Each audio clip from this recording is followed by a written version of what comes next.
Kata Romo di khotbah-khotbah itu, kata Romo, Islam itu bukan agama, nabinya tukang kawin, kitab sucinya contekan dari Alkitab. Ya. Tapi kemudian dalam hati tidak adil kalau saya tidak belajar Islam. Nah kemudian saya bertekad, oh kalau begitu ya saya akan belajar Islam, mulai dari membaca terjemahan Al-Quran.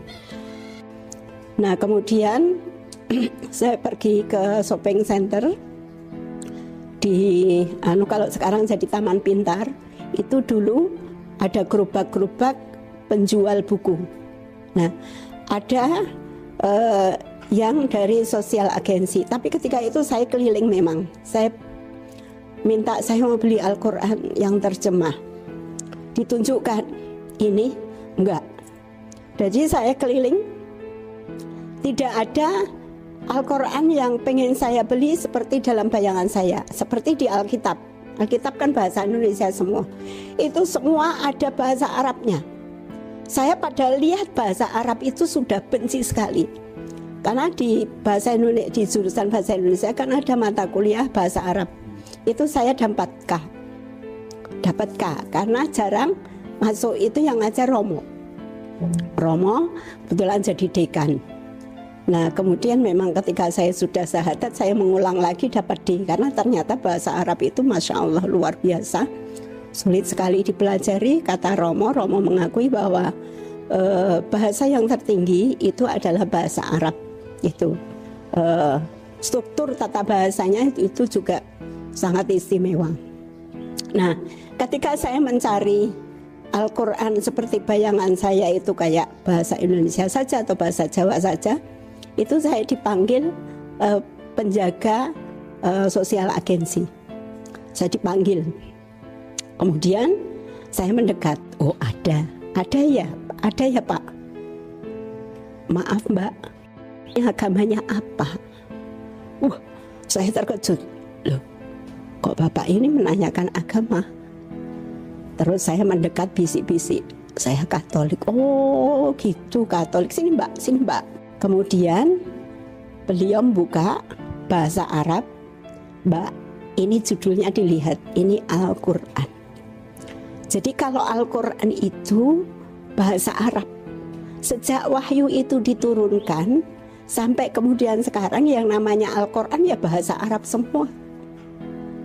Kemudian dibuka lagi, baca judulnya Mbak, terjemahan Al-Quran. Jadi Al-Quran ini ketika diterjemahkan, ini bahasa Al-Qurannya bahasa Arab, ini terjemahnya. Saya makin heran, loh kok bisa seperti itu? Karena di Alkitab ini kalau saya tanya bahasa aslinya apa, Romo tidak bisa menjawab. Artinya dengan menunjukkan ini loh, Alkitab bahasa aslinya misalnya yang ditunjukkan itu bahasa Latin, bukan bahasa Ibrani. Saya temukan Alkitab berbahasa Ibrani itu tahun 2000 berapa, ketika saya mau debat di Jakarta di rumah Jenderal Hartono.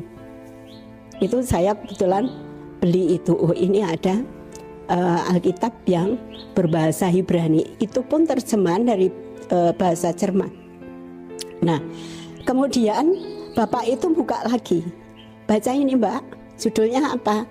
Tafsir Al-Quran. Ini Al-Qurannya, ini tafsirnya.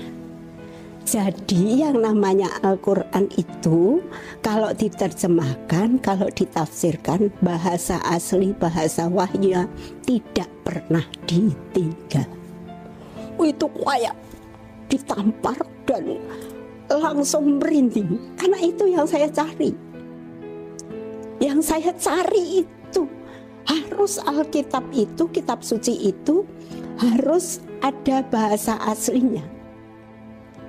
Kemudian Mbak mau belajar Islam? Iya, saya mau diberi, saya nggak mau. Mbak kalau Mbak mau belajar, pakai yang ini mudah dipahami, itu dari Departemen Agama. Saya beri ya Mbak sebagai hadiah. Maaf Pak, saya nggak mau. Saya punya uang. Karena saya tidak mau dikasihani. Saya tidak mau terikat gitu. Saya bayar, cuma lupa harganya, saya bawa pulang, tapi saya sembunyikan. Saya kemudian mulai membaca. Ya Al-Fatihah saya nggak paham. Tapi ketika saya mulai membaca Al-Baqarah terjemahannya, di situ diperintahkan sholat.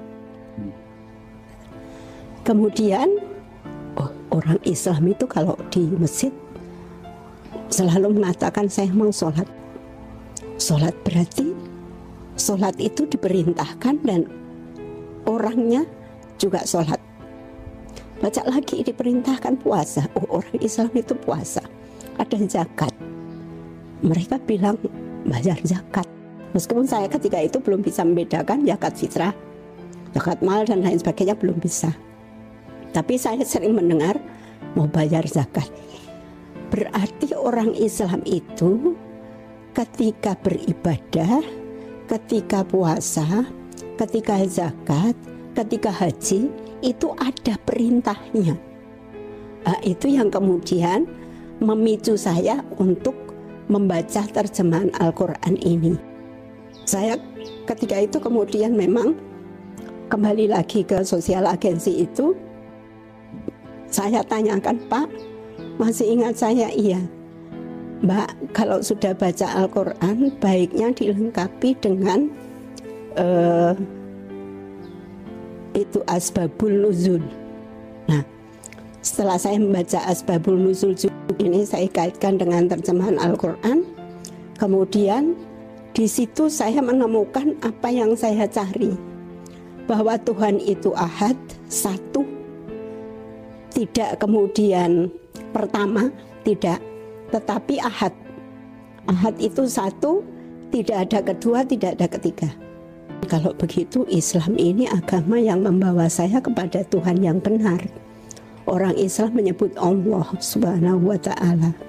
Berarti kalau saya mengikuti Yesus itu adalah Nabi Isa, berarti saya di jalan yang benar.